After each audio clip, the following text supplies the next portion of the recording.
Hello students, welcome to KP's 21st century IAS academy.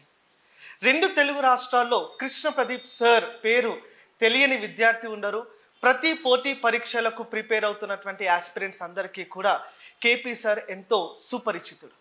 అలాంటి KP sir 2003 నుండి 2025 వరకు, అంటే 22 ఇయర్స్ ఆఫ్ ఎక్స్పీరియన్స్ ఈ యూపీఎస్సి ఫీల్డ్లో. యూపీఎస్సి మాత్రమే కాకుండా గ్రూప్ 1, గ్రూప్ 2 లాంటి ఎగ్జామినేషన్స్కి కూడా ట్రైనింగ్ ఇచ్చినటువంటి ఈ సుదీర్ఘ ప్రయాణం ఏదైతే ఉందో, ఆ ప్రయాణం అంతా కూడా విద్యార్థులకు ఒక ప్రమాణంగా మారినటువంటి ఒక పరిస్థితి. అలాంటి కేపీ సార్ని ఈరోజు ఇంటర్వ్యూ చేసేటటువంటి ఒక సువర్ణ అవకాశం నాకు దక్కింది. So welcome KP sir to this interview. Sir, ఒక్కసారి మీరు వెనక్కి తిరిగి చూసుకుంటే 22 సంవత్సరాల ప్రయాణం ఎలా అనిపిస్తుంది? Any journey starts with one step అన్నట్టుగా. Yes sir. మన 21st సెంచరీ ఐఏఎస్ అకాడమీ కూడా ఒక్క స్టూడెంట్ తోటే స్టార్ట్ అయింది. Super sir. సో ఈ రోజున మొత్తం మన రాజమండ్రి క్యాంపస్లో కానీ, ఆర్టీసీ క్రాస్ రోడ్లో కానీ, శంషాబాద్, ఢిల్లీ మొత్తం కలిపి సుమారుగా ఒక 2000 మంది స్టూడెంట్స్ వరకు మనకి ఓకే సార్ ఉన్నటువంటి పరిస్థితి ఉన్నారు. సో స్టూడెంట్స్కి చెప్పేది ఏంటి అంటే, ఏ ప్రయాణమైనా సరే ఒక్క అడుగుతోనే మొదలవుతుంది, అవును సార్. అది 1000 అడుగులకు దారితీస్తుంది. Yes sir. సార్, ఇప్పుడు ఈ కాంపిటేటివ్ ఫీల్డ్లో పేరే కాంపిటేటివ్ అంటున్నాము. అసలు ఆ పోటీని, ఆ కాంపిటీషన్ని ఎదుర్కొని విజేతగా ఎలా మారగలుగుతారు సార్ స్టూడెంట్స్? ఇప్పుడు పోటీ అనుకుంటే పోటీ, జనరల్గా మనం వేరే వాళ్ళతో పోటీ, ఇటువంటి రంగాల్లో సార్ వేరే వాళ్ళతో పోటీ అనేది కాదు, ఓకే, మనతో మనమే పోటీ పడాలి. ఆస్పిరెంట్కి, స్టూడెంట్స్కి మ్యాక్సిమం బెస్ట్ ఇవ్వగలిగేటటువంటి ప్రయత్నం చేయాలి. Okay sir. So over a period of 22 years ఈ నేపథ్యంలో మనం ఓవరాల్గా కోచింగ్, అంటే యూపీఎస్సి రిక్వైర్మెంట్స్ అనేవి డైనమిక్గా మారుతుండే. ఎస్. సో పోటీ అనేది ఇన్స్టిట్యూట్స్ కాదు, ఎస్. పోటీ అనేది యూపీఎస్సితో పడాలి, పోటీ అనేది ఏపీపీఎస్సితో చేయాలి, పోటీ అనేది టీఎస్పీఎస్సితో చేయాలి. Super sir. అప్పుడు మనం ఆ ఎగ్జామ్ అవసరాలకు అనుగుణంగా స్టూడెంట్స్కి క్లాస్ చెప్తాం, మెటీరియల్ ఇస్తాం, దానికి సంబంధించిన టెస్టులు పెడతాం. అప్పుడు యూపీఎస్సి రిక్వైర్మెంట్స్ ఫుల్ఫిల్ అవుతాయి, స్టూడెంట్స్ పాస్ అవుతారు. ఎస్, నిజంగా సార్. ఈ 22 సంవత్సరాల ప్రయాణం అంటే యూపీఎస్సి జర్నీలో సార్ 22 సంవత్సరాల ప్రిలిమ్స్ని, 22 సంవత్సరాల మెయిన్స్ని, 22 సంవత్సరాల ఇంటర్వ్యూని మీరు అబ్జర్వ్ చేసి ఉంటారు సార్. సో ఈ 22 ఇయర్స్ ఆఫ్ జర్నీలో మీరు ఇంతకుముందు చెప్పినట్టుగా ట్రెండ్ అన్నది మారుతూ ఉంది. ఈ మధ్య ఒక ట్రెండ్ ఏమైపోయిందంటే, నిజంగా ఐఏఎస్ అవ్వాలనంటే వాళ్ళు ఐఐటి నుండో, ఐఐఎం నుండో పాస్ అవుట్ అయి ఉండాలి అని చెప్పి ఒక అపోహ అన్నది ఉంది సార్. అది ఎంతవరకు నిజమంటారు? అంటే కొంతవరకు నిజమైంది. ఎందుకంటే మనం యూపీఎస్సి రిపోర్ట్స్ చూసినప్పుడు సార్ ఆల్మోస్ట్ 65 నుంచి 70% ఆస్పిరెంట్స్ ఎవరైతే ఉంటున్నారో, సెలెక్టెడ్ అయినారో, వీళ్ళు ఇంజనీరింగ్ బ్యాక్గ్రౌండ్ నుంచి ఉన్నారు. Okay sir. అయితే ఇంజనీరింగ్ బ్యాక్గ్రౌండ్ ఎందుకు ఎక్కువ మంది ఉంటున్నారంటే, ఎక్కువ మంది ఇంజనీరింగ్ మాత్రమే చదువుతున్నారు కాబట్టి. అంటే ఇప్పుడు సపోజ్ 1991 వరకు కూడా బీఏ, బీకామ్, బీఎస్సీ చదివే వాళ్ళు ఎక్కువ మంది ఉంటారు. 91 నుంచి ఎప్పుడైతే ఎల్పిజి ఇంట్రడ్యూస్ చేయడం జరిగిందో, మార్కెట్ అవసరాలకు అనుగుణంగా 1992లో కొన్ని ఎడ్యుకేషన్ పాలసీలో మార్పులు తీసుకొచ్చారు. ఓకే. ఆ మార్పుల ప్రకారం బీఏ నుంచి బీఈకి మారింది ట్రెండ్, ఇంజనీరింగ్కి మారింది. సో కాబట్టి ఎక్కువ మంది బీఏ, ఈ ఇంజనీరింగ్ బ్యాక్గ్రౌండ్ ఉన్నటువంటి అభ్యర్థులు వాళ్ళే పాస్ అవుతున్నారు కాబట్టి, వాళ్ళే మార్కెట్లోకి వస్తున్నారు కనుక, వాళ్ళే ఎగ్జామ్ రాస్తున్నారు కాబట్టి ఎక్కువ మంది వాళ్ళు వస్తున్నట్టుగా కనపడుతుంది. Okay sir. మీరు మళ్ళీ 2024 రిజల్ట్ కనుక చూస్తే, ఈ బ్యాచులర్ ఆఫ్ ఆర్ట్స్ బ్యాక్గ్రౌండ్ ఉన్న వాళ్ళు చాలామంది పాస్ అయ్యారు. అవును సార్. అంటే BA political science, BA sociology ఇలాంటివి చదివిన వాళ్ళు చాలామంది ఎక్కువ మంది పాస్ అయ్యారు. ఆల్మోస్ట్ ఒక 100 మంది వరకు వాళ్ళే ఉన్నారు. అవును సార్. సో కాబట్టి యూపీఎస్సి బ్యాక్గ్రౌండ్ చెక్ చేసి మనకి ఎగ్జామ్ పెట్టదు. మనం ఎగ్జామ్కి అనుగుణంగా మన మైండ్ సెట్ని మార్చుకోవాల్సి ఉంటుంది. అవును సార్. సో ఈ ప్రాసెస్లో టెక్నాలజీ బ్యాక్గ్రౌండ్ ఉన్నటువంటి వాళ్ళు, కాకపోతే కొంచెం ఐఐటి బ్యాక్గ్రౌండ్ ఉండేవాళ్ళు లాజికల్గా ఆలోచించడం జరుగుతుంది. ఈ లాజికల్ ఆలోచన అనేవి యూపీఎస్సి అవసరాలకి అనుగుణంగా ఉంటాయి. అవును సార్, డెఫినెట్లీ. ఎస్. అంటే బీయింగ్ అన్ ఇంజనీరింగ్ బ్యాక్గ్రౌండ్ ఉన్నటువంటి వాళ్ళకు తక్కువ సమయంలో ఎక్కువ పని ఎలా చేయాలో ఆ ఒక్క పని పైన అయితే ఖచ్చితంగా వాళ్ళు దృష్టి పెడతారు. సార్, ఈరోజు మన 21st సెంచరీ బ్యాచ్ నుండి యూపీఎస్సీ బ్యాచ్ నుండి కొంతమంది బ్రిలియంట్ మైండ్స్ని అంటే మీతో మాట్లాడాలంటే దాదాపు అందరూ కూడా ఆసక్తి చూపించినారు. వీళ్ళ నుండి నేను కొంతమందిని ఎంపిక చేయడం జరిగింది సార్. సో ఫస్ట్ వీళ్ళ నుండి ఒక క్వశ్చన్ మనం తీసుకుందాము. ఆ తర్వాత నాకు ఇంకా చాలా మైండ్లో ఉన్నాయి. విద్యార్థుల నుండి నేను తీసుకున్న మీ వీడియోస్ అన్నీ చూసి రాసుకున్నటువంటి కమెంట్స్ బట్టి నేను కొన్ని క్వశ్చన్స్ అయితే ప్రిపేర్ చేసుకున్నాను సార్. ఫస్ట్ మనకు ప్రియా ఒక క్వశ్చన్ అడుగుతుంది సార్. Good afternoon sir. మీరు మీ జర్నీలో మీరు ఎన్నో బ్యాచెస్ని ట్రైన్ చేసి వాళ్ళని సివిల్ ఆస్పిరెంట్స్ నుంచి సివిల్ సర్వెంట్స్గా కన్వర్ట్ చేశారు. సో ఈ జర్నీలో మీ ఫేవరెట్ స్టూడెంట్ ఎవరు అండ్ ఎందుకు సార్? ఇప్పుడు యాక్చువల్గా నాకు ప్రతి స్టూడెంట్ ఫేవరెట్ స్టూడెంట్. సో ఎందుకంటే యూజువల్గా మా టీచర్లకి ఫేవరెట్ స్టూడెంట్స్ ఎవరు ఉంటారంటే ఎక్కువ డౌట్లు అడిగేవాళ్ళు, తర్వాత టెస్టులు పెట్టినప్పుడు వెంటనే రెస్పాండ్ అయ్యి రాసేవాళ్ళు, ఇలా ఉంటారు. బట్ అది స్కూల్ లెవెల్లో కాలేజ్ లెవెల్లో ఆ రకంగా ఉంటుంది. బట్ ఇక్కడ ప్రతి ఒక్కరు డౌట్స్ అడుగుతారు, ప్రతి ఒక్కరూ అదే ఎంతూజియాజం తోటి ప్రిపేర్ అవుతారు, ఆ ఎంతూజియాజం తోటే టెస్టులు రాస్తారు. కాబట్టి జనరలీ అందరూ ఫేవరెట్ స్టూడెంట్సే. బట్ ఎక్కువగా మనం ఎవరితో ఫేవరెట్ అని అనుకుంటామంటే ఈ దశలోకి వచ్చాక సెలెక్ట్ అయిన తర్వాత ఎవరైతే మన కాంటాక్ట్లో ఉంటారో వాళ్ళు జనరల్గా ఈ ఆటోమేటిక్గా ఫేవరెట్ స్టూడెంట్స్ అయిపోతారు. అంటే సెలెక్ట్ కానీ కొంతమంది అభ్యర్థులు ఏమవుతుంది, మళ్ళీ మనతో కాంటాక్ట్లో తగ్గిపోతారు. సో ఈ ప్రాసెస్లో మనకి ఆల్ ఇండియా 3rd ర్యాంక్ వచ్చినటువంటి గోపాలకృష్ణ రోణంకి, సో ఆయన చాలా రెగ్యులర్గా టచ్లో ఉంటారు. ఓకే. సో కాబట్టి ఆయన్నే మనం ఫేవరెట్ స్టూడెంట్స్ అనుకోవచ్చు. Ronanki Gopalakrishna sir favourite student అని చెప్పి చెప్తా ఉన్నారు సార్. నిజంగా స్టూడెంట్స్కి ఇది ఒక మైండ్ సెట్ సార్. అంటే ప్రిలిమినరీ ఎగ్జామినేషన్కు అంటే కోచింగ్కి వచ్చిన ఫస్ట్ 1 మంత్లో వాళ్ళలో ఉన్నటువంటి ఆ ఎంతూజియాజం అనేది పీక్స్లో ఉంటుంది. కానీ గ్రాడ్యువల్గా ఎగ్జామినేషన్ టైం వచ్చేంత వరకు ఆ కాన్సన్ట్రేషన్ కానీ తగ్గిపోతుంది, డీవియేషన్స్ అనేవి ఎక్కువ అవుతాయి. దాన్ని ఎలా బ్యాలెన్స్ చేసుకోవాలంటారు సార్? ప్రత్యేకంగా ఇది స్మార్ట్ వరల్డ్. 10 సంవత్సరాల క్రితం యూపీఎస్సీ ప్రిపేర్ అయిన వాళ్ళ చేతుల్లో స్మార్ట్ ఫోన్ లేదు. ఇప్పుడు స్మార్ట్ ఫోన్ వచ్చినటువంటి ఈ తరంలో ఫోకస్డ్గా డీవియేట్ అవ్వకుండా ప్రిపరేషన్ని ఎలా చేయాలంటారు? ఇప్పుడు యూపీఎస్సీ ఎగ్జామ్ అనేది ఒక ఎనర్జీ డిమాండింగ్ ఎగ్జామ్. ఎస్. అంటే both physical energy and psychological energy ఈ రెండు కూడా ఈక్వల్గా ఉండాలి. సో ఫిజికల్ స్ట్రెంగ్త్ మెయింటైన్ చేయాలి, at the same time psychological energy అనేది కూడా మెయింటైన్ చేయాలి.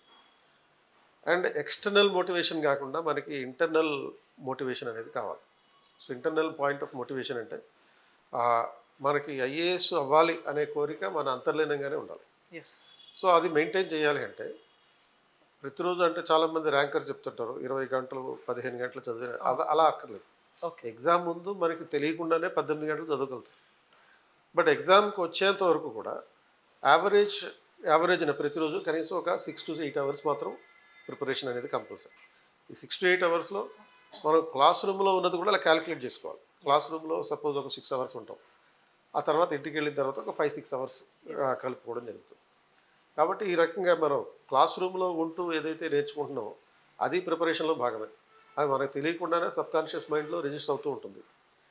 అండ్ మనం ఎగ్జామ్ హాల్లోకి వెళ్ళినప్పుడు ఏదైనా గుర్తురాని పరిస్థితుల్లో ఎక్కడో చదివినట్టుంది అనేటటువంటి పరిస్థితుల్లో ఈ బ్రెయిన్ సబ్కాన్షియస్ మైండ్ బాగా బ్రెయిన్ యాక్టివేట్ అయ్యి అది మనకి ఆటోమేటిక్గా గుర్తొచ్చి క్లాస్లో విన్నదాన్ని రాస్తాం. మిగతా ఆన్సర్లు కన్నా ఈ ఆన్సర్ బాగా రాస్తాం. కాబట్టి అది దృష్టిలో పెట్టుకొని ఫండమెంటల్గా మీరు చేయాల్సింది ఏంటంటే కంపల్సరీగా ప్రతిరోజు కనీసం 7 అవర్స్ నిద్రపోవాలి, 6 to 7 అవర్స్ నిద్రపోవాలి. దానివల్ల మన మైండ్ కొంచెం యాక్టివ్గా ఉంటుంది, ఆ సైకలాజికల్ ఎనర్జీ అనేది రావడం జరుగుతుంది. 2 మంచి ఫుడ్ తినాలి. చాలామంది అమ్మాయిలు ఫుడ్ ఇగ్నోర్ చేస్తుంటారు. ఆ ఫుడ్ ఇగ్నోర్ చేయకండి. ఒక చక్కటి ఆహారం తీసుకోండి, న్యూట్రిషియస్ ఫుడ్ తీసుకోండి, అండ్ తర్వాత మిగతా చదువుకోవడానికి పెట్టుకోండి. 7-8-9 ఫార్ములా అని చెప్తాను నేను.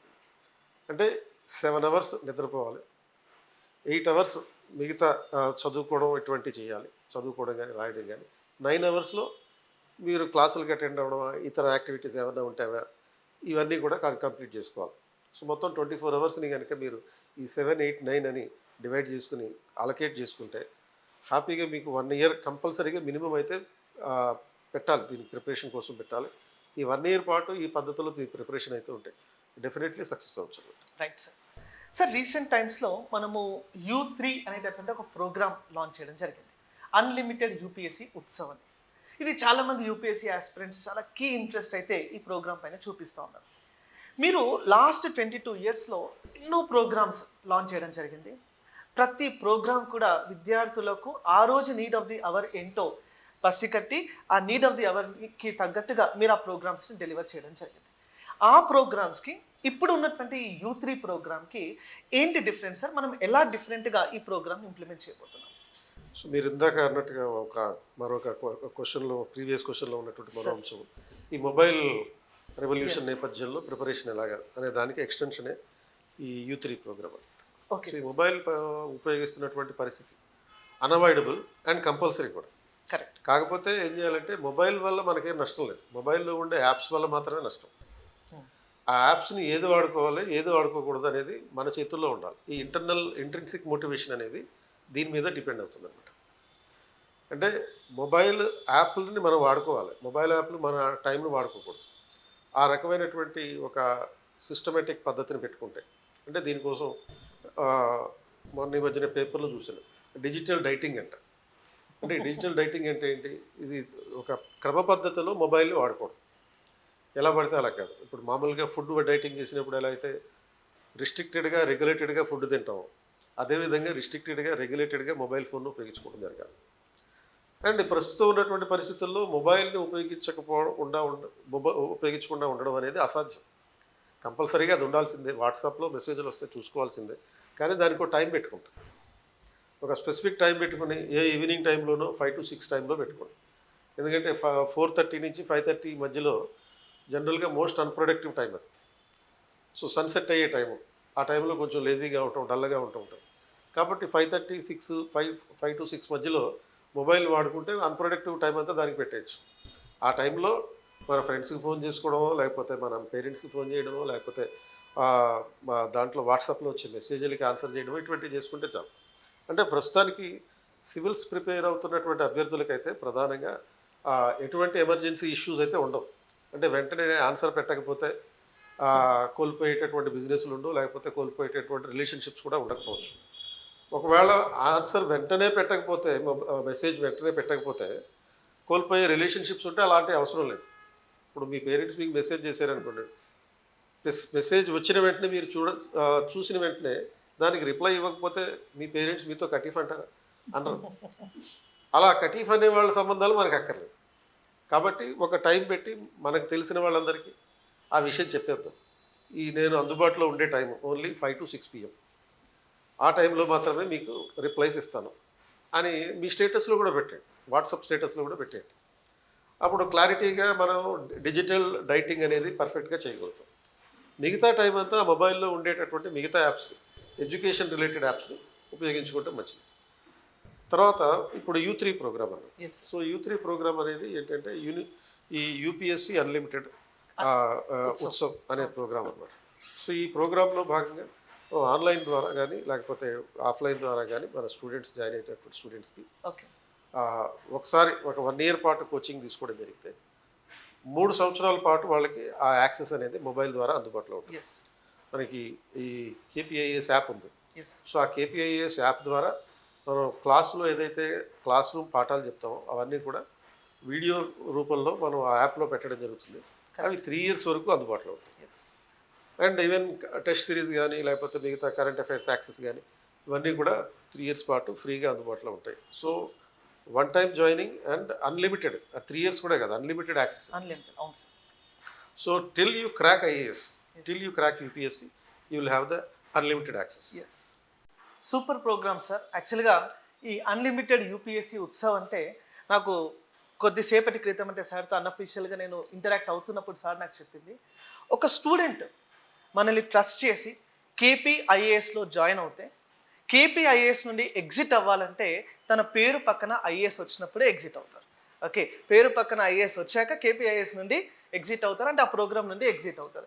So wonderful program sir. ఇప్పుడు కృష్ణకి మరో క్వశ్చన్ ఉంది సార్, మీతో మాట్లాడాలని. Good afternoon sir. రోజు నాకు చెప్తున్న క్లాసులు కావచ్చు, లేదంటే వాళ్ళు ఇచ్చే ఆ ఇన్స్పిరేషన్, ఎవ్రీ క్లాస్ ఎండింగ్లో ఎట్లా మనం ప్రీవియస్ ఇయర్ క్వశ్చన్ పేపర్స్ని ఎట్లా అనలైజ్ చేసుకోవాలి, ఎలా మనం ముందుకెళ్ళాలి, టైం మేనేజ్మెంట్ ఎలా చేసుకోవాలని చెప్తున్నారు సార్. సో ఇదంతా పక్కకు పెడితే మనకు ఇంటర్వ్యూలో స్టూడెంట్స్ యొక్క అకాడమిక్స్ ఏమైనా ప్రాబ్లం అవుతుందా సార్? ఫర్ సపోజ్ తనకు బ్యాక్లాగ్స్ ఉండొచ్చు, లేదంటే పర్సంటేజ్ తక్కువ ఉండడం వల్ల మనకు ఏమైనా ఇంపాక్ట్ ఉంటుందా సార్? సో ఇంటర్వ్యూలో దానికి అసలు అకాడమిక్ బ్యాక్గ్రౌండ్, బ్యాక్లాగ్స్ ఇవేమి చూడరు. అంటే యూపీఎస్సీకి కావాల్సింది మీరు ఎగ్జామ్ రాసే టైంకి గ్రాడ్యుయేషన్ కంప్లీట్ అయిందా లేదా, ఆ గ్రాడ్యుయేషన్ యూజీసీ రికగ్నైజ్ చేసిందా లేదా, ఈ రెండు మాత్రమే చూస్తారు. 45% మినిమం మార్క్స్ ఉన్నాయా లేవా అది మాత్రమే చూస్తారు. ఆ ఎలిజిబిలిటీ ఉంటేనే మీకు ఆ వెబ్సైట్ యూపీఎస్సీ వెబ్సైట్ దాన్ని యాక్సెప్ట్ చేస్తుంది, లేకపోతే లేదు. ఇదంతా దాన్ని మించి వాళ్ళు ఏమి ఇంక పట్టించుకోరు.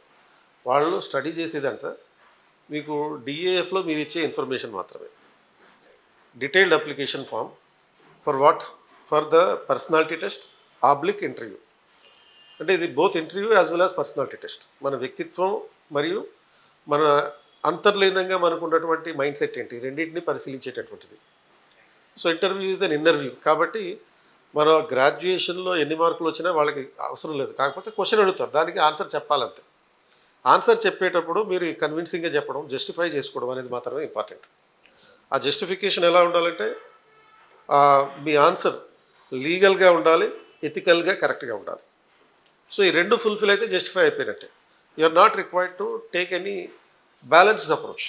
అంటే చాలామంది బ్యాలెన్స్డ్గా ఉండాలి అనే పాత పద్ధతి పోయింది ఇప్పుడు. గతంలో అంటే అరౌండ్ 2013కి ముందైతే ఆన్సర్లు బ్యాలెన్స్డ్గా ఉండాలి ఇవన్నీ చెప్పేవారు. బట్ లాస్ట్ 2-3 ఇయర్స్కి సంబంధించినటువంటి ఇంటర్వ్యూ ప్యానెల్స్ చూస్తుంటే, వాళ్ళు మార్కులు వేస్తున్నటువంటి పద్ధతి చూస్తుంటే మాత్రం బ్యాలెన్స్డ్ కాదు వాళ్ళు కోరుకునేది. They are expecting the candidate to be justify his answer. ఏ క్వశ్చన్ అయినా సరే జస్టిఫై చేసుకోగలగాలి. ఆ జస్టిఫికేషన్కి 2 రకాల క్రైటీరియా. ఒకటేమో మీ ఆన్సర్ ఎప్పుడు కూడా చట్టబద్ధంగా ఉండడం, it should be legally right, and it should be ethically correct. So ఈ రెండు కరెక్ట్ ఫుల్ఫిల్ చేసేటట్టుగా ఉంటే then your answer will be justified అనమాట. Is there any impact on medium sir? అంటే వాళ్ళు తెలుగు మీడియం ఎంచుకున్నా, ఇంగ్లీష్ మీడియం ఎంచుకున్నా మనకేమన్నా దాంట్లో కూడా అంటే ఈ తెలుగు మీడియం ఆర్ లేకపోతే ఎనీ అదర్ రీజనల్ మీడియం, ఇప్పుడు దాన్ని ఎంచుకున్నప్పుడు మనం దానికి సంబంధించినటువంటి మెటీరియల్ అంతా కూడా పర్ఫెక్ట్గా తయారు చేసుకుంటాం. దాని ప్రకారం మెయిన్స్ ఎగ్జామ్ రాస్తాం. రాసిన తర్వాత అంటే మన క్వశ్చన్స్కి అనుగుణంగా మనం ఆన్సర్ రాసామా లేదా అనేది చూస్తారు తప్ప ఏ భాషలో రాసాం అనేది ఇంపార్టెంట్ కాదు. More over 2020 national education policy వచ్చిన తర్వాత రీజనల్ మీడియంస్కి ఎంకరేజ్ చేద్దాం అంటున్నారు. సో ఆ నేపథ్యంలో తెలుగు మీడియంలో ఇంజనీరింగ్ కూడా ఇంట్రడ్యూస్ చేశారు. కాబట్టి నెక్స్ట్ 3-4 ఇయర్స్ తర్వాత తెలుగు మీడియంలో ఇంజనీరింగ్ బ్యాక్గ్రౌండ్ ఉండి తెలుగు మీడియంలో ఎగ్జామ్ రాసేవాళ్ళు పెరుగుతారు, తెలుగు మీడియం ఇంటర్వ్యూ అటెండ్ అయ్యే వాళ్ళు పెరుగుతారు. అంటే the situation will be reemerging that was existing before 2011. So 2011-12కి ముందు కూడా చాలామంది తెలుగు మీడియం అభ్యర్థులు సెలెక్ట్ అయ్యేవారు. ఎప్పుడైతే 2012-13లో ఈ సీసాట్ ఇంట్రడ్యూస్ చేయడం జరిగిందో మెల్లగా తగ్గడం మొదలైంది. కాకపోతే ఇప్పుడు మళ్ళీ పెరుగుతుంది. ఈ Telugu medium or any other regional medium తోటి ఎగ్జామ్ రాసే వాళ్ళ సంఖ్య పెరుగుతుంది. రీజన్ ఏంటి అంటే నేషనల్ ఎడ్యుకేషన్ పాలసీలో రీజనల్ లాంగ్వేజెస్కి అంటే ఇండియన్ లాంగ్వేజెస్కి ఇంపార్టెన్స్ ఇవ్వడం. దాని రిఫ్లెక్షన్స్ డెఫినెట్లీ నెక్స్ట్ 2-3 ఇయర్స్లో మనకి యూపీఎస్సీలో కూడా కనబడతాయి. కాబట్టి మీరు తెలుగులో కూడా ఇంటర్వ్యూ చేయొచ్చు. ప్రిలిమ్స్ ఎగ్జామ్ ఒకటి మనం మేనేజ్ చేసుకోగలిగితే, ఎన్సీఆర్టీ పుస్తకాలు చదివి మేనేజ్ చేసుకోగలిగితే మెయిన్స్ తెలుగులో ఆన్సర్ రాయొచ్చు, తెలుగు మీడియంలో ఇంటర్వ్యూ కూడా చేయొచ్చు. ఎస్ సార్, తెలుగు మీడియంలో నాకు తెలిసి హైదరాబాద్లో యూపీఎస్సీ కోచింగ్ ఇస్తున్న ఏకైక ఇన్స్టిట్యూట్ మనమే సార్. బోత్ అంటే బైలింగ్వల్ ఇంగ్లీష్ ప్లస్ తెలుగు మీడియంలో యూపీఎస్సీ కోచింగ్ ఇస్తున్నది ఏకైక institute Krishna Pradeep 21st Century IAS academy. So medium of instruction as Krishna అడిగినట్టు సార్, మీడియం ఆఫ్ ఇన్స్ట్రక్షన్ ఇబ్బంది కాదు అంటున్నారు. కానీ when it comes to the real world అంటే వాళ్ళకు రిసోర్సెస్ గ్యాదరింగ్లో కానీ రిసోర్సెస్ అక్యుములేషన్లో కానీ ఇంగ్లీష్ మీడియంకు ఉన్నంత రిసోర్సెస్ తెలుగు మీడియంలో లేవు. దీనికి మనం ఏమన్నా ప్రత్యేకంగా ఏమన్నా చేస్తున్నామా సార్? సో మన దగ్గర అలాగ మెటీరియల్ ఇస్తాం, ఓకే, ప్లస్ రిసోర్సెస్ లేవు అనేది కూడా పూర్తిగా కరెక్ట్ కాదు. ఎందుకంటే బిఫోర్ 2013 అయితే రిసోర్సెస్ తక్కువ ఉండేవి సార్. కానీ 2013 తర్వాత రిసోర్సెస్ యాక్చువల్గా పెరిగినాయి. ఓకే, తెలుగు మీడియం సెలెక్షన్స్ ఏమైనా తగ్గి ఉండొచ్చేమో కానీ బట్ రిసోర్సెస్ మాత్రం గణనీయంగా పెరిగినాయి. ఓకే, రీజన్ ఏంటి అంటే తెలుగు రాష్ట్రాలు విడిపోవడం కూడా అప్పుడే జరిగింది, 2014లో జరిగింది. అవి విడిపోయిన తర్వాత అటువైపు తెలంగాణలోను ఇటువైపు ఆంధ్రాలోను సార్. గ్రూప్ 1 గ్రూప్ 2 ఎగ్జామ్స్ పెట్టడం జరుగుతూ వస్తుంది. ఆ నేపథ్యంలో ఈ తెలుగు మీడియం మెటీరియల్ని ప్రతి ఫ్యాకల్టీ ఇండివిజువల్ ఫ్యాకల్టీ డెవలప్ చేయడం జరిగింది. ఎస్, అదొక సోర్సెస్ ఉన్నాయి. అండ్ రెండోది, ఇప్పుడు సపోజ్ మనకి పాలిటీ ఉందనుకోండి, పాలిటీలో ఈ యూపీఎస్సీలో వచ్చినటువంటి క్వశ్చన్స్ ఆధారంగా ఒక సుమారుగా 200 క్వశ్చన్ అండ్ ఆన్సర్స్ తోటి ఇంగ్లీష్లోను తెలుగులోను నేను ఒక పుస్తకం రూపొందించాను. అవును. That will be useful for both civil services as well as group 1. Yes. అదేవిధంగా గవర్నెన్స్ కూడా అటువంటి బుక్ ఒకటి తయారు చేశాను. ఇలా మిగతా సబ్జెక్టులు కూడా ఆయా సబ్జెక్ట్ ఎక్స్పర్ట్స్ రూపొందించినటువంటి పుస్తకాలు ఉన్నాయి. ఇవి కాకుండా గత 6 సంవత్సరాల్లో తెలుగు అకాడమీ వాళ్ళు అద్భుతమైనటువంటి పుస్తకాలు తీసుకొస్తున్నారు. అవును. పర్టికులర్గా 2015 నుంచి మంచి మంచి పుస్తకాలు తీసుకొస్తున్నారు. ఈవెన్ ఆప్షనల్కి కూడా ఉపయోగపడే విధంగా ఈ పుస్తకాలు ఉన్నాయి. సోషియాలజీ కానీ, ఆంథ్రోపాలజీ కానీ, పొలిటికల్ సైన్స్ కానీ ఈ పుస్తకాలు తెలుగు మీడియంలో తెలుగు అకాడమీ వాళ్ళు మంచి పుస్తకాలు పబ్లిష్ చేస్తున్నారు. మిగతా జిఎస్ కూడా తీసుకొస్తున్నారు. అవును సార్. అయితే కొన్ని మైనర్ జిఎస్ సబ్జెక్టులు ఏవైతే ఉన్నాయో వాటికి మనం సొంతంగా ట్రాన్స్లేషన్ చేసుకోవాలి. 21st సెంచరీ ఎలాగో దానికి సంబంధించిన మెటీరియల్ ఇస్తాం. అంటే సెక్యూరిటీ మేనేజ్మెంట్ కానీ ఎస్. ఆర్ లేకపోతే డిజాస్టర్ మేనేజ్మెంట్ కానీ ఈ సోషల్ ఇష్యూస్ కానీ ఇటువంటి వాటికి కొంత సొంత మెటీరియల్ తయారు చేసుకోవాలి. ఓకే. కొత్తగా వస్తున్నటువంటి టెర్మినాలజీని ఉపయోగించే ప్రయత్నం చేయాలి.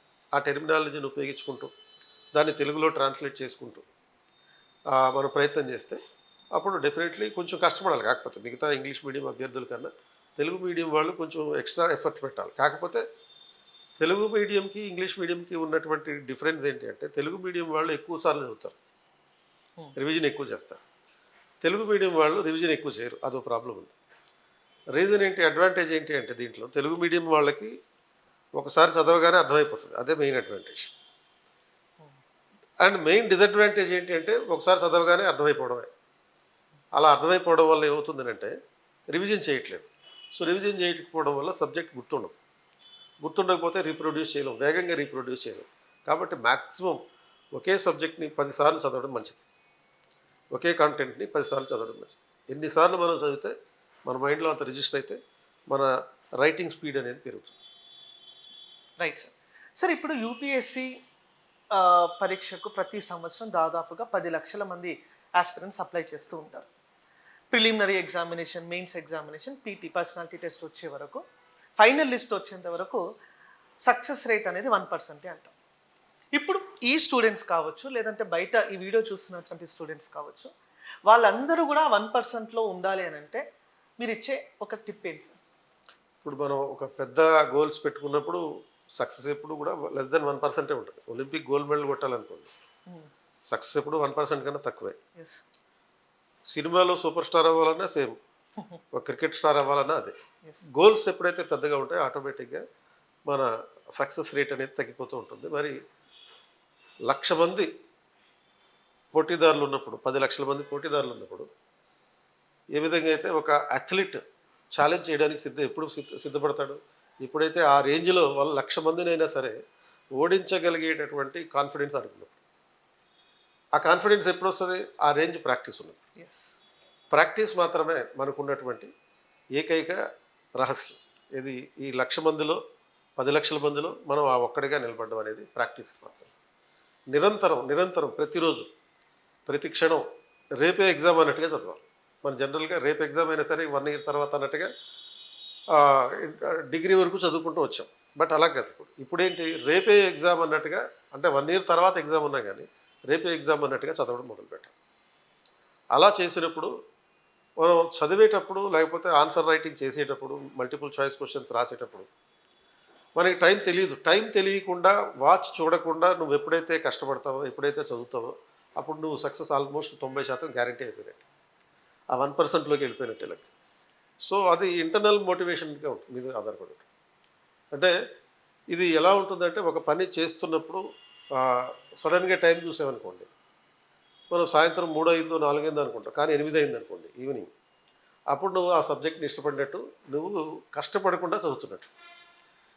ఇష్టపడితే కష్టపడ్డవి అన్నీ అంటారు కదా. అసలు కష్టం అనే ఫీలింగే లేకుండా మనం చదవగలిగితే, రాయగలిగితే అప్పుడు నువ్వు ఆ 1%లో ఉంటావు. సార్ నెక్స్ట్ అను అనే స్టూడెంట్ ఒక క్వశ్చన్ అడుగుతున్నారు sir. Good afternoon, sir. I am the beginner student for the preparation of UPSC. How we gather the resources for the preparation of UPSC, sir? Gathering the resources. So ఇది జనరల్గా మనం అన్ని faculties అందరూ చెప్తారు. First ఏం చేయాలి, మనం NCERT పుస్తకాలు కలెక్షన్ చేసుకోవాలి. సో ఎన్సీఆర్టీ పుస్తకాలన్నీ కూడా మనకి ఫ్రీ. ఫస్ట్ పాయింట్ అంటే ఎన్సీఆర్టీ వెబ్సైట్లోకి వెళ్తే 10th క్లాస్ నుంచి 12th క్లాస్ వరకు ఉన్నటువంటి, అంటే ఫస్ట్ ఏమో 6th నుంచి 10th క్లాస్ వరకు ఉన్న సోషల్ స్టడీస్ పుస్తకాలు తీసుకోవాలి. తర్వాత 11th to 12th, ఈ 11th 12thకి సంబంధించిన political science, economics, history, geography, sociology, ఈ 5 పుస్తకాలకి సంబంధించిన 11th 12th క్లాస్కి సంబంధించిన పుస్తకాలు డౌన్లోడ్ చేసుకోవాలి. ఇది బేసిక్ రిసోర్స్. ఎందుకంటే ప్రిలిమ్స్లో 80% ఆఫ్ ద క్వశ్చన్స్ ఈ ఎన్సీఆర్టీస్ నుంచే ఉంటాయి. Suppose if you are completely novice and having no knowledge of the civil service preparation, particularly social studies, అప్పుడేంటి 6th నుంచి 10th క్లాస్ వరకు ఉన్న సోషల్ స్టడీస్ కంపల్సరీగా చదవాలి. ఒకవేళ సోషల్ సైన్సెస్ మీద, హ్యుమానిటీస్ మీద ఎంతో కొంత అవగాహన ఉందనుకోండి, 10th 11th 12th చదివితే చాలు. సో 6th నుంచి అక్కర్లేదు. సో అవి ఎన్సీఆర్టీ చదవాలి ఫస్ట్. ఆ తర్వాత మిగతా స్టాండర్డ్ బుక్స్ ఏవైతే ఉంటాయో ఆ స్టాండర్డ్ బుక్స్ అన్నీ గ్యాదర్ చేసుకోవాలి. లైక్ సపోజ్ పాలిటిక్, లక్ష్మీకాంత్, ఇవన్నీ ఉంటాయి కదా, ఈ బేసిక్ స్టాండర్డ్ బుక్స్ అన్నీ చేసుకుని మనం ప్రిపరేషన్ మొదలు పెట్టుకోవాలి. బేసిక్ ప్రిపరేషన్ అంతా అయిపోయిన తర్వాత మళ్ళీ చదవాలి. అట్లా కనీసం 4-5 సార్లు రివిజన్ చేయాలి. ఈ ఎన్సీఆర్టీసీని కానీ లేకపోతే స్టాండర్డ్ బుక్స్ని కానీ. వీటికి క్లాసులో ఇచ్చేటటువంటి నోట్స్ని అనుసంధానం చేసుకోవాలి. సో ఎందుకంటే ఈ స్టాండర్డ్ బుక్స్లో కాంటెంపరీ ఇష్యూస్ ఉండవు. క్లాసులో ఇచ్చే నోట్స్లో కాంటెంపరీ ఇష్యూస్ కనెక్ట్ అవుతుంటాయి. ఇప్పుడు శ్రవణ్ సార్ మీకు ఎకానమీ చెప్పేటప్పుడు బడ్జెట్లో ఉండే అంశాలు, తర్వాత ఎకనామిక్ సర్వేలో ఉండే అంశాలని ఇన్కార్పొరేట్ చేస్తారు. మనకి టెక్స్ట్ బుక్లో అవన్నీ ఉండవు. 2025 బడ్జెట్, 24 బడ్జెట్ అట్లా ఉండవు. కాబట్టి ఆ ఇన్కార్పొరేషన్ కాంటెంపరీ ఇష్యూస్ ఏవైతే ఉంటాయో వాటిని దీనికి బేసిక్ స్టాండర్డ్ సబ్జెక్ట్కి ఇన్కార్పొరేట్ చేసుకుంటూ చదివితే అది అప్డేటెడ్గా ఉంటుంది ఆ మెటీరియల్. సో రిలేటెడ్గా మనకి ఏదైనా క్వశ్చన్ వచ్చినప్పుడు ఆ కాంటెంపరీగా ఉన్న ఇన్ఫర్మేషన్ని ఇన్కార్పొరేట్ చేస్తూ కనుక మనం ఆన్సర్ రాస్తే అప్పుడు ఆటోమేటిక్గా మిగతా వాళ్ళకన్నా కొంచెం భిన్నంగా ఉండే ఆన్సర్ మనకు కనపడుతుంది. కాబట్టి ఆ ప్రాక్టీస్ అనేది ఇంపార్టెంట్. సో లిమిటెడ్ బుక్స్ పెట్టుకోవాలి. ప్రతి సబ్జెక్ట్కి ఒకటే పుస్తకం, దాన్ని 10 సార్లు చదవాలి, రివిజన్ చేయాలి. రివిజన్ చేసిన ప్రతిసారి ఆన్సర్స్ రాయాలి. దానికోసం ప్రీవియస్ ఇయర్ క్వశ్చన్స్ కూడా కలెక్ట్ చేసుకోవాలి. పీవైక్యూస్ ఈ మళ్ళీ యూపీఎస్సీ వెబ్సైట్లో ఉంటాయి. Last 5 to 10 years, minimum 5 years అయితే చాలు. లాస్ట్ 5 yearsకి సంబంధించిన పీవైక్యూస్ డౌన్లోడ్ చేసుకుని టాపిక్ వారీగా వాటిన్నింటినీ సబ్జెక్ట్ వైజ్గా డివైడ్ చేసుకుని వాటినన్నింటినీ ప్రాక్టీస్ చేసి మనం క్లాస్ రూమ్లో పెట్టే టెస్టులు కూడా రాస్తే మన ప్రిపరేషన్ అనేది కాంప్రహెన్సివ్గా ఉంటుంది. అదే నేను యాక్చువల్ స్టూడెంట్స్కి కూడా ఎప్పుడు అదే చెప్తూ ఉంటాను సార్. వాళ్ళు ఏం చేస్తారంటే మార్కెట్లో ఉన్న ప్రతి పుస్తకాన్ని కొని స్టడీ టేబుల్ నింపుతూ ఉంటారు. నేను క్లాస్లో కూడా చెప్తాను సార్, మీరు కావాల్సింది నోట్స్ కలెక్టర్ కాదు, డిస్ట్రిక్ట్ కలెక్టర్ అవ్వాలి. నోట్స్ ఎంత కలర్ఫుల్ బుక్కులు ఉంటే అవన్నీ కూడా కొనుగోలు చేయొద్దు. Limited resources, government resources, sir చెప్పినటువంటి రిసోర్సెస్ తీసుకుంటే సరిపోతుంది. సార్ ఇప్పుడు మనము 21st సెంచరీ ఐఏఎస్ అకాడమీ మన పేరులోనే న్యూ జనరేషన్ ఐఏఎస్లను, కొత్త తరానికి కావాల్సినటువంటి ఐఏఎస్లను మనం తయారు చేస్తున్నాం అని అయితే మన టైటిల్లోనే తెలుస్తుంది సార్. ఇప్పుడు ఇండియాలో మొత్తం మనకు వికసిత్ భారత్ వైపుగా అడుగులు వేస్తున్నట్టు మనకు తెలుస్తూ ఉంది. 2047కి మనం వికసిత్ భారత్ని అచీవ్ చేయబోతున్నాం. వికసిత్ భారత్లో ఎలాంటి ఐఏఎస్లు కావాలంటారు సార్? అండ్ ఆస్పిరెంట్స్గా civil service. So civil service aspirant అనేవాడు ఒక జనరల్ ప్రిపరేషనే, మామూలుగా ఉండేటటువంటిది జనరల్ ప్రిపరేషనే. బట్ ప్రతి విషయాన్ని ఒక కాంప్రహెన్సివ్ అప్రోచ్ తోటి అండర్స్టాండ్ చేసుకోవాల్సినటువంటి అవసరం ఉంటుంది.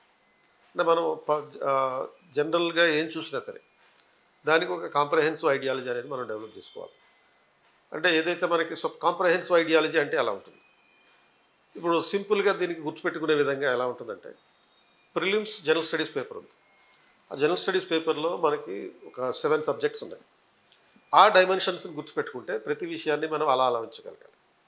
అంటే ఏంటి, ఫస్ట్ జనరల్ స్టడీస్ పేపర్లో ప్రిలిమ్స్లో కరెంట్ అఫైర్స్, హిస్టరీ, జాగ్రఫీ, తర్వాత economy, polity, science and technology, environment, ఈ 7 ఉన్నాయి. ఈ ప్రతి విషయాన్ని 7 డైమెన్షన్లో అర్థం చేసుకునే ప్రయత్నం చేయాలి. అంటే ఏంటి, ఇప్పుడు సపోజ్ నక్సలిజం గురించి ప్రిపేర్ అవ్వాలి, ఇంటర్నల్ సెక్యూరిటీలో క్వశ్చన్ అడుగుతారు. Or it can be asked even in the general essay. Left wing extremism అనే పేరుతో జనరల్ ఎస్సేలో అడగచ్చు, ఆర్ ఎథిక్స్లో అడగచ్చు, సో గవర్నెన్స్లో అడగచ్చు. ఎక్కడైనా సరే దీనికి అడిగే అవకాశం ఉంది. ఆర్ సోషల్ ఇష్యూస్లో అడగచ్చు. అప్పుడు ఏ రకంగా అయినా సరే క్వశ్చన్ అడిగే అవకాశం ఉంది. కాబట్టి అంటే ఎందుకు అడుగుతారు దీని మీద అంటే, 2026 March 31 నాటికి నక్సలిజం అంతం చేస్తామని చెప్పి హోమ్ మినిస్టర్ అనౌన్స్ చేశారు. దానికి అనుగుణంగానే పోలీసులు కూడా ఎన్కౌంటర్లు చేస్తున్నారు. 100 మంది నక్సలైట్లు కొంతమంది చనిపోతుంటే 100 మంది లొంగిపోతున్నారు. సో ఇటువంటి నేపథ్యంలో దాని మీద క్వశ్చన్ అడిగే అవకాశం ఉంటుందని మనం గుర్తించాలి. అంటే ఏదైతే ట్రెండ్స్ ఉంటాయో, కరెంట్ ట్రెండ్ ఉంటుందో ఆ కరెంట్ ట్రెండ్ని మనం క్వశ్చన్ వచ్చే అవకాశం ఉందని చెప్పి గ్రహించవచ్చు.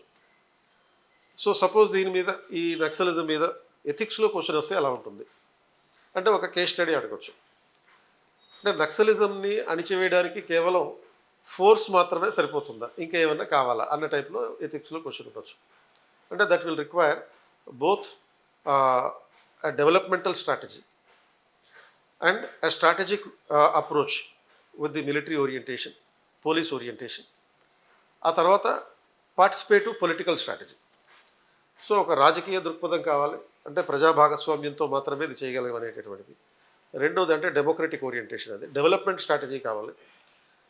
జనరల్గా నక్సలైజం ఉన్నటువంటి ప్రాంతాలన్నీ కూడా వెనుకబడిన ప్రాంతాలు కాబట్టి ఆ ప్రాంతాల్లో డెవలప్మెంట్ తీసుకొచ్చే ప్రయత్నం చేస్తే లోకల్ పాపులేషన్ ఎవరైతే ఉంటారో వాళ్ళు వీళ్ళకి సపోర్ట్ చేసే ప్రయత్నం చేయరు.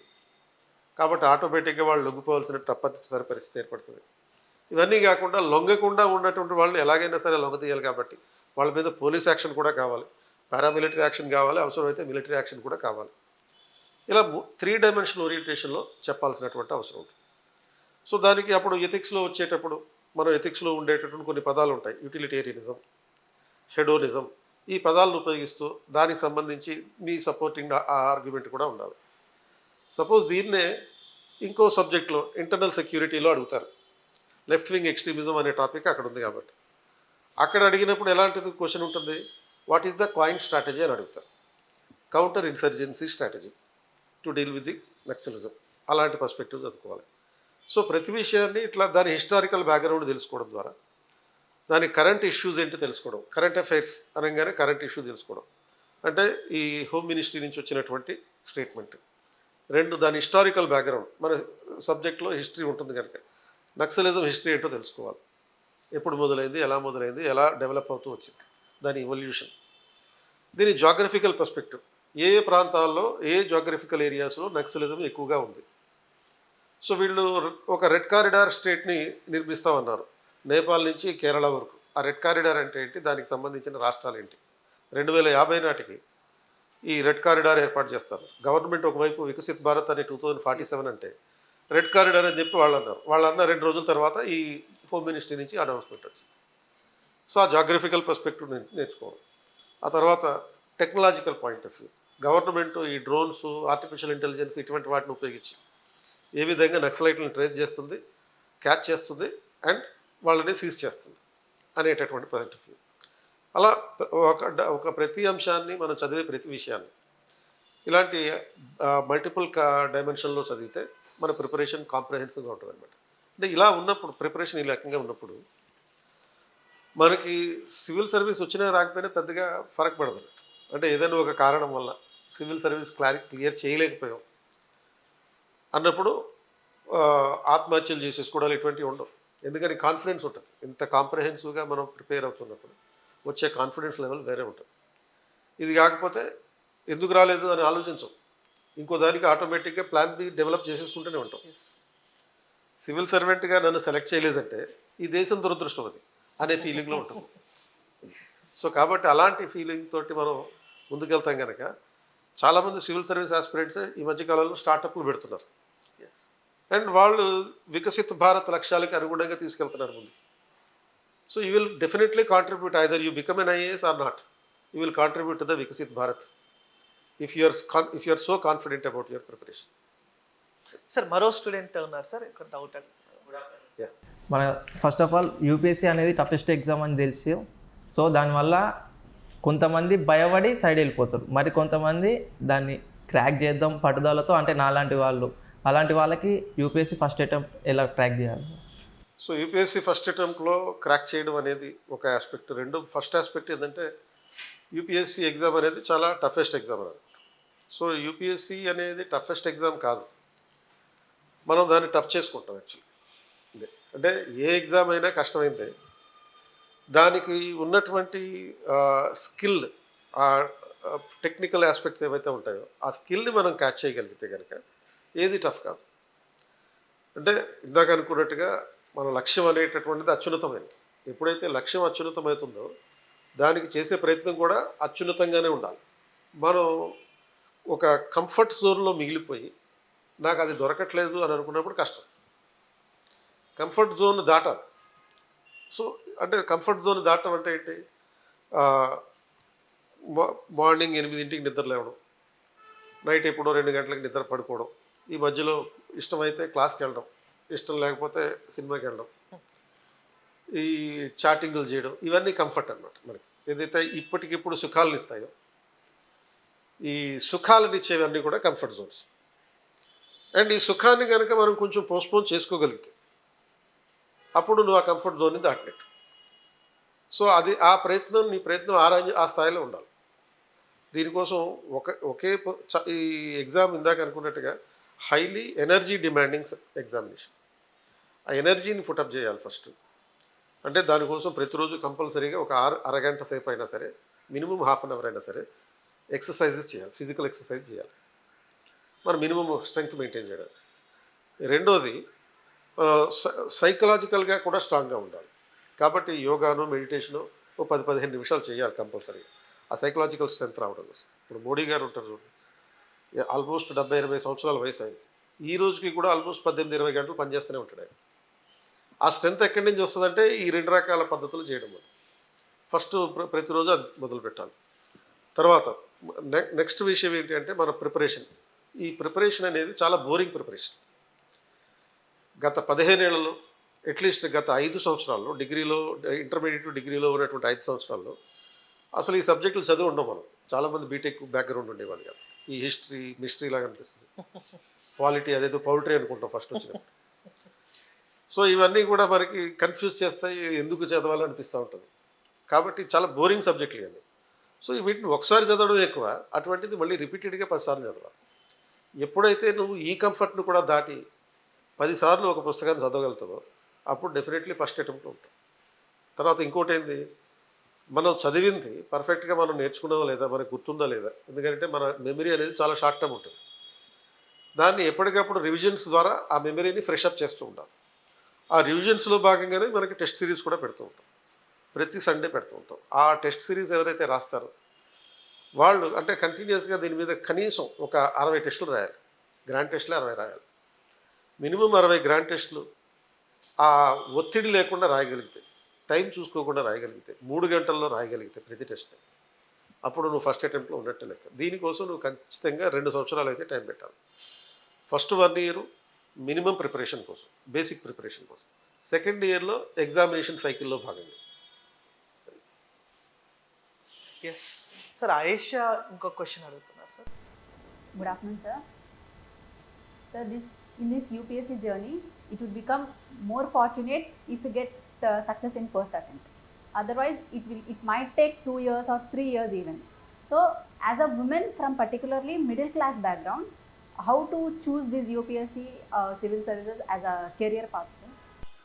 Yeah, minimum it will, as I told you that it will take at least 2 years for the preparation. 1 year for the basic preparation, another year for the full length examination cycle. So minimum 2 years అయితే కంపల్సరీగా ఉండాల్సిందే. So ఈ ప్రాసెస్లో ఒక 1 year పాటు మనం కాంప్రహెన్సివ్గా prepare అవుతాం. అయిన తర్వాత అంటే 12 నెలలు అంటే తక్కువ విషయమే కాదు. సెకండ్ ఇయర్లో ఎగ్జామ్ రాస్తాం. ఆ ఎగ్జామ్ టైంలో కూడా అంటే ఫిబ్రవరిలో నోటిఫికేషన్ వస్తుంది, మేలో లాస్ట్ సండే రోజున ప్రిలిమ్స్ ఎగ్జామ్ ఉంటుంది, సెప్టెంబర్ 3rd వీక్లో మెయిన్స్ ఎగ్జామ్ ఉంటుంది, ఇంకో 5-6 monthsలో ఇంటర్వ్యూ కూడా అవుతుంది. మరి ఈ టైం అనేది యాక్చువల్గా సరిపోతుంది. ఒకవేళ ఏదైనా చిన్న చిన్న మిస్టేక్స్ చేసి మనం కనుక అది ఫస్ట్ అటెంప్ట్లో కొట్టలేకపోతే దెన్ సెకండ్ అటెంప్ట్ కూడా రెడీగా ఉండాలి. అంటే make sure that you will be ready to take the exam for at least 3 years. Minimum 3 years దీనికోసం పెట్టుకుంటాను అని ముందే సైకలాజికల్గా కమిట్ అవ్వాలి. అంటే ఈ ఇయర్ వస్తాను, ఇప్పుడు 2025 మార్చిలో, ఏప్రిల్లో నాకు గ్రాడ్యుయేషన్ అయిపోయింది. 2026 ఏప్రిల్ కల్లా నాకు రిజల్ట్ వచ్చేయాలనుకుంటే అవ్వదు. Definitely minimum 2 to 3 years, 3 years minimum commitment me parents దగ్గర నుంచి తీసుకుంటారు. తీసుకున్న తర్వాత ఇక ఫైనాన్షియల్ రిక్వైర్మెంట్స్ ఉంటాయి, ఖర్చులు కూడా అవుతాయి బాగానే. సో ఈ ఖర్చులు అవుతాయనే ఉద్దేశంతోనే మనం లాస్ట్ ఇయర్ F3 అనే ప్రోగ్రామ్ పెట్టాం. Yes sir. So free for female అనే ప్రోగ్రామ్ పెట్టాం. దాంట్లో అంతేకాకుండా ఈసారేమో U3 అనే ప్రోగ్రామ్ పెడుతున్నాం. సో అన్లిమిటెడ్ UPSC ఉత్సవ్ అనే దాంట్లో భాగంగా life time till you crack the IAS you will get the access to civil service exam. True, sir. So మీకు ఐఏఎస్ వచ్చేంత వరకు కూడా 21st సెంచరీ మీకు సపోర్ట్గా ఉంటుంది అనేటటువంటి ఇదొకటి. అండ్ అయితే ఇది సరిపోదు, అంటే ఓన్లీ కోచింగ్ మాత్రమే ఫ్రీగా ఇచ్చినంత మాత్రం సరిపోదు, ఇంకా రకరకాల ఖర్చులు ఉంటాయి. అంటే ఈ 3 ఏళ్లలో మన పేరెంట్స్ కూడా చాలా ఇబ్బందులు పడే అవకాశం. మన పేరెంట్స్కి ఏమి ఇబ్బంది లేకపోయినా మన ఎక్స్ట్రా కాన్స్టిట్యూషనల్ బాడీస్ ఉంటాయి, మన పక్కింటి వాళ్ళు, చుట్టుపక్కల వాళ్ళు, చుట్టాలు. ఈ ఎక్స్ట్రా కాన్స్టిట్యూషనల్ బాడీలకి వాళ్ళకి కంగారు ఎక్కువైపోతుంది. మీ అబ్బాయికి ఇంకా ఐఏఎస్ రాలేదా, మీ అమ్మాయి ఐపీఎస్ ఎప్పుడు అవుతుంది, ఇంకా వెక్కిరిస్తారు కూడా. ఈ వెక్కిరింతలకి నిలబడి ఎవడైతే ఉంటాడో వాడికి ఐపీఎస్ వస్తుంది, ఐఏఎస్ వస్తుంది. అవన్నీ కేర్ చేయాల్సిన అవసరం లేదు. వాళ్ళ పెట్టే ఒత్తిడి కారణంగా మన పేరెంట్స్ యాక్చువల్గా మన మీద ప్రెషర్ పెడతారు. వాళ్ళు అన్ని రకాల త్యాగాలు చేయగలుగుతారు, అన్ని రకాల సాక్రిఫైసులు చేయగలుగుతారు. అది ఒక్కటి గుర్తుపెట్టుకుంటే చాలు. వాళ్ళు చేసే సాక్రిఫైస్కి, మీ పేరెంట్స్ చేసే సాక్రిఫైస్కి నేను ఐఏఎస్ సాధించి వాళ్ళకి బహుమతిగా ఇస్తే చాలు, ఇంకా వాళ్ళకి అంతకన్నా ఏమక్కర్లేదు అనే ఒక కమిట్మెంట్ మీ మైండ్లో ఉంటే చాలు. సో ఈ సపోజ్ మైనారిటీస్ కోసం మినిస్ట్రీ ఆఫ్ మైనారిటీ అఫైర్స్లో కొన్ని స్కాలర్షిప్ ప్రోగ్రామ్స్ ఉన్నాయి. ఒకసారి ఆ ministry of minority affairs website ఒకసారి చూస్తే మీ స్కాలర్షిప్ ప్రోగ్రామ్స్ ఏంటో తెలుసుకోవచ్చు. డైరెక్ట్గా వాళ్ళు ఇస్తారు స్కాలర్షిప్, మీరు ఎక్కడైనా కోచింగ్ తీసుకోవచ్చు. రెండోది ఎస్సీ ఎస్టీ సంబంధించినటువంటి అభ్యర్థులకు కూడా స్కాలర్షిప్లు చాలా ఉన్నాయి. కేంద్ర ప్రభుత్వం ఇచ్చే స్కాలర్షిప్స్ ఉన్నాయి. అలాగే స్టేట్ గవర్నమెంట్లో కూడా కొన్ని స్కాలర్షిప్స్ ఇస్తున్నారు, సివిల్స్ ప్రిపేర్ అవుతారు. అంటే ministry of social justice and empowerment ద్వారా ఎస్సీలకి స్కాలర్షిప్లు వస్తాయి. మినిస్ట్రీ ఆఫ్ ట్రైబల్ అఫైర్స్ నుంచి ఎస్టీలకి స్కాలర్షిప్లు ఇచ్చే ఏర్పాట్లు ఉన్నాయి. కాబట్టి వీటిని ఉపయోగించుకునే ప్రయత్నం చేయండి. ఓబీసీలకు కూడా ఇటువంటి స్కాలర్షిప్లు కొన్ని ఉన్నాయి. సో వాటిని ఉపయోగించుకునే ప్రయత్నం చేస్తే మీకు 1 ఇయర్లో అయ్యే ఖర్చులన్నింటినీ సాధ్యమైనంత వరకు తగ్గించుకోవచ్చు. సో తగ్గించుకోవడం ద్వారా మన పేరెంట్స్ మీద బర్డెని తగ్గించవచ్చు. అది సో ఈ ప్రక్రియలో మనం పేరెంట్స్ నుంచి వచ్చేటటువంటి ఫైనాన్షియల్ సపోర్ట్ ఏదైతే ఉంటుందో దాన్ని వేస్ట్ కాకుండా చూసుకుంటే మంచిది. వేస్ట్ కాకుండా అంటే గర్ల్ ఫ్రెండ్స్కి ఇవ్వడమో, లేకపోతే బాయ్ ఫ్రెండ్స్ కోసం ఖర్చు పెట్టడం, రీఛార్జీలు చేయించడం, ఇలాంటివి పెట్టుకోకుండా ఉంటే ఆటోమేటిక్గా మనకి పేరెంట్స్కి న్యాయం చేసినట్టు. మనం ఎప్పుడైతే ఐఏఎస్ కొడతామో ఆ ఐఏఎస్ఏ వాళ్ళకి ఇచ్చే అతిపెద్ద బహుమతి. వాళ్ళేమి మనకి అప్పిచ్చాము డబ్బులు ఇవ్వండి అని అడగరు కాబట్టి, సో వాళ్ళేమి మనకి పెట్టుబడి పెట్టామనే ఫీలింగ్లో కూడా ఉండరు కాబట్టి they are always ready to sacrifice for if you are trying to become an IAS officer. True sir. In fact Telangana government కూడా ప్రిలిమ్స్ క్రాక్ చేసిన వెంటనే yes, అనౌన్స్మెంట్స్ అనేవి తెలంగాణ గవర్నమెంట్ కూడా ఇస్తుంది కాబట్టి దాన్ని అందరూ యూటిలైజ్ చేసుకోవచ్చు. అండ్ ప్యారలల్గా సార్ ఇప్పుడు తెలంగాణలో కానీ ఏపీలో కానీ ఇప్పుడు యూపీఎస్సీ ప్రిపరేషన్తోనే రీజనల్ సబ్జెక్ట్స్ పైన గ్రిప్ తెచ్చుకుంటే న్యాచురల్గా గ్రూప్ 1 అలాంటి సర్వీసెస్ కూడా క్రాక్ చేసే అవకాశం ఉంది. మొన్న జరిగిన తెలంగాణ గ్రూప్ 1లో కూడా మ్యాక్సిమం సివిల్ సర్వీసెస్ ప్రిపరేషన్ అయిన వాళ్ళు సెలెక్ట్ అయినటువంటి పరిస్థితులను మనం చూస్తున్నాం సార్. ఇప్పుడు ర్యాండమ్గా వీళ్ళు 1 or 2 క్వశ్చన్స్ అడుగుతారు సార్.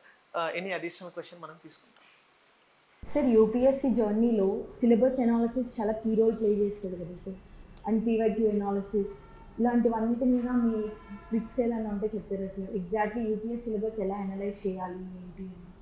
అదే ఈ సిలబస్ అనేది you have to analyse the syllabus based on the PYQ analysis. So ఈ పీవైక్యూస్ చూస్తే లాస్ట్ 5 years పీవైక్యూస్ చూస్తే ఆటోమేటిక్గా సిలబస్ నుంచి ఎలాంటి క్వశ్చన్స్ వస్తున్నాయి, దేని మీద ఫోకస్ చేయాలి అనేది అర్థమైపోతుంది. సో కాబట్టి సిలబస్ చదవాలి, బైహార్ట్ చేయాలి. At the same time PYQs last 5 years చూస్తే క్వశ్చన్ స్ట్రాటజీ మనకు అర్థమవుతుంది. దానికి అనుగుణంగా మన ప్రిపరేషన్ పెట్టుకుంటే చాలు. సార్ సిలబస్ని బేస్ చేసుకొని సబ్జెక్ట్స్ మధ్య ఇంటర్లింకింగ్ ఎలా యూస్ చేయాలి? సో సిలబస్ బేస్డ్గానే మనకి సబ్జెక్ట్ ఉంటుంది. అంటే ఇప్పుడు సపోజ్ పాలిటీలో ప్రెసిడెంట్ ఆఫ్ ఇండియా అనే టాపిక్ ఉందనుకోండి, బేసిక్ మన పుస్తకాలు ఏవైతే ఉంటాయో ఎన్సీఆర్టీ బుక్స్ కానీ, కాన్స్టిట్యూషన్ నెట్వర్క్ అనే 11th class బుక్లో ఎన్సీఆర్టీ పుస్తకంలో కానీ, లేకపోతే ఇండియన్ పాలిటీ లక్ష్మీకాంత్ అనే పుస్తకంలో కానీ స్పెసిఫిక్గా ఆ హెడ్డింగ్ తోటి ఉన్నటువంటి పాయింట్లు ఉంటాయి. ప్లస్ మీరు ఇంకా ఏం చేయాలంటే కరెంట్ ఇష్యూస్ని కూడా అనుసంధానం చేసుకోవాలి సిలబస్కి. అవి ఇంపార్టెంట్ క్వశ్చన్స్ అవుతాయి. ఇప్పుడు సపోజ్ మీకు ఎథిక్స్లో judicial corruption in the judiciary అనే టాపిక్ చెప్పాను. So which is related to the current issue. ఎందుకని ఢిల్లీ హైకోర్టుకి సంబంధించిన ఒక జడ్జి మీద వచ్చినటువంటి కరప్షన్ అభియోగాలు, తర్వాత నిర్మల్ యాదవ్ అనే ఒక జడ్జి పంజాబ్ అండ్ హర్యానా హైకోర్టుకి సంబంధించిన జడ్జిని 2025 మార్చిలో సిబిఐ కోర్టు అక్విట్ చేయడం, ఈ రెండింటి నేపథ్యంలో ఈ జుడిషియల్ కరప్షన్ అనే అంశం మీద క్వశ్చన్ వస్తుంది. కాబట్టి మనం జుడిషియరీ గురించి యాక్చువల్గా పాలిటీలో చదువుతాం, సో పాలిటీలో what are the powers and functions of the Supreme Court అనేది చదువుతాం. కానీ అదే ఎథిక్స్ పేపర్కి వచ్చేటప్పటికి ఇందాక అనుకున్నట్టుగా 365 డిగ్రీ ఓరియంటేషన్ కాంప్రహెన్సివ్ అప్రోచ్ అన్నట్టుగా ఎథిక్స్లో కూడా క్వశ్చన్ అడగచ్చు. అడిగినప్పుడు ethical behaviour among the judges or how to ensure the judicial standards and accountability or లేకపోతే what are the recommendations of Second Administrative Reforms Commission on the judicial ethics. Do you think that there is a need for code of ethics for the judges of the Supreme Court and High Courts? ఇలాంటి questions, ఇలాంటి డైమెన్షన్స్లో మనకి అవి క్వశ్చన్స్గా వచ్చే అవకాశం ఉంది ethics paper. So అలా కరెంట్ ఇష్యూ ఏవైతే ఉందో ఆ ఇష్యూని పట్టుకొని రోజువారీ మన న్యూస్ పేపర్లో చదివేటటువంటి ఇష్యూస్ దాన్ని క్యాచ్ చేసి దాన్ని బేస్ చేసుకొని మన సిలబస్కి కనెక్ట్ చేయడం. సో సిలబస్ నుంచి అందుకనే సిలబస్ని బైహార్ట్ చేయమన్నాను ఫస్ట్ పాయింట్. సిలబస్ బైహార్ట్ చేస్తే న్యూస్ చదివేటప్పుడు ఒక న్యూస్ ఐటమ్ చదవగానే మనకి మైండ్లో స్ట్రైక్ అవుతుంది ఏమని, అది ఏ సబ్జెక్ట్కి రిలేటెడ్గా ఉంది. మొత్తం సిలబస్ని కాంప్రహెన్సివ్గా చదివినప్పుడు ఏమవుతుంది, ఇది ఓన్లీ పాలిటీ గురించి కాదు, ఎథిక్స్ కూడా సంబంధం ఉంది అనే విషయం కూడా మనం గుర్తించగలుగుతాం. అది ఇప్పుడు సపోజ్ వక్ఫ్ అమెండ్మెంట్ యాక్ట్ వచ్చింది. ఆ వక్ఫ్ అమెండ్మెంట్ యాక్ట్ సోషల్ ఇష్యూస్లో క్వశ్చన్ అడగచ్చు, ఆర్ లేకపోతే ఈ వక్ఫ్ ప్రాపర్టీస్కి సంబంధించినటువంటి మిస్యూజ్ జరుగుతుంది. ఆ మిస్యూజ్ జరుగుతున్నటువంటి నేపథ్యంలో ఎథిక్స్లో ఒక కేస్ స్టడీ అడగచ్చు, ఆర్ అదర్వైజ్ ఈ వక్ఫ్ అమెండ్మెంట్ అనే యాక్ట్ కారణంగా ఆ యాక్ట్కి సంబంధించి ఎకానమీ రిలేటెడ్గా క్వశ్చన్ అడగచ్చు. ఈ వక్ఫ్ ప్రాపర్టీస్ నేపథ్యంలో do you think that there is a need for enacting right to property, reenacting the right to property as a fundamental right again? అంటే మళ్ళీ జనరల్గా మనకు రైట్ టు ప్రాపర్టీ రద్దు అయిపోయింది వ్యక్తిగతంగా, 44th అమెండ్మెంట్ ద్వారా రద్దు చేశారు. దీన్ని మళ్ళీ ప్రాథమిక హక్కు చేయాల్సినటువంటి అవసరం ఉందా అనే పాయింట్ ఆఫ్ వ్యూలో కూడా మనం ఆలోచించేటటువంటి ప్రయత్నం చేయాలి. సో అట్లా ఒక కాంప్రహెన్సివ్ ఓరియంటేషన్ తీసుకురావాలన్నమాట. సార్ కరెంట్ అఫైర్స్లో న్యూస్ పేపర్ డైలీ చదవాలి ఒక ఆస్పిరెంట్ అంటారు కదా సార్. ఒకే ఇష్యూ మీద డిఫరెంట్ పర్స్పెక్టివ్స్లో ఒక డిఫరెంట్ ఆర్టికల్స్ వస్తుంటాయి కదా సార్, వాటిని ఎట్లా నోట్స్ మేకింగ్లో ఎలా రాసుకోవాలి సార్ చార్ట్ చేసి? అదే పర్స్పెక్టివ్స్, బేసిక్ ఇన్ఫర్మేషన్ అయితే కామన్, పర్స్పెక్టివ్స్ మాత్రమే మారుతాయి. అంటే ఇప్పుడు అనుకున్నట్టుగా వక్ఫ్ అమెండ్మెంట్ యాక్ట్, ఇందులో పర్స్పెక్టివ్స్ చేంజ్ అవ్వడం అంటే ఏంటి, ఇది మంచిదే కాదా? ఒకటేమో అనుకూలంగా చెప్తాడు, ఇంకోటేమో వ్యతిరేకంగా చెప్తాడు. సో ఆ బేసిక్ యాక్ట్ అయితే అదే ఉంటుంది. ఆ యాక్ట్ ఇన్ఫర్మేషన్ అయితే అది ఫస్ట్ మనం బేసిక్గా తయారు చేసుకోవాలి. ఆ తర్వాత దాని arguments, positive arguments, negative arguments ఇలా తయారు చేసుకుంటే దాని కాన్సెప్చువలైజేషన్ అనేది మారుతుంటుంది. మీ 22 సంవత్సరాల జర్నీలో మీకు ఒక మంచి కిక్ ఇచ్చిన సంఘటన అంటే ఏం చెప్తారు సార్? కిక్ ఇచ్చిన సంఘటన, కిక్ అంటే నాకు యాక్చువల్గా డైలీ కిక్లు ఉంటాయి. అంటే డైలీ కిక్ అంటే ఇప్పుడు ఎప్పుడైతే I come to the class, so I will come with the full preparation. And ఆ ప్రిపరేషన్ అయ్యి నేను క్లాస్కి వచ్చి మీకు ఆ కాన్సెప్ట్ చెప్తున్నప్పుడు మీ ముఖాల్లో ఒక సాటిస్ఫాక్షన్ కనపడుతుంది. That actually gives me the kick. అది సూపర్ సార్.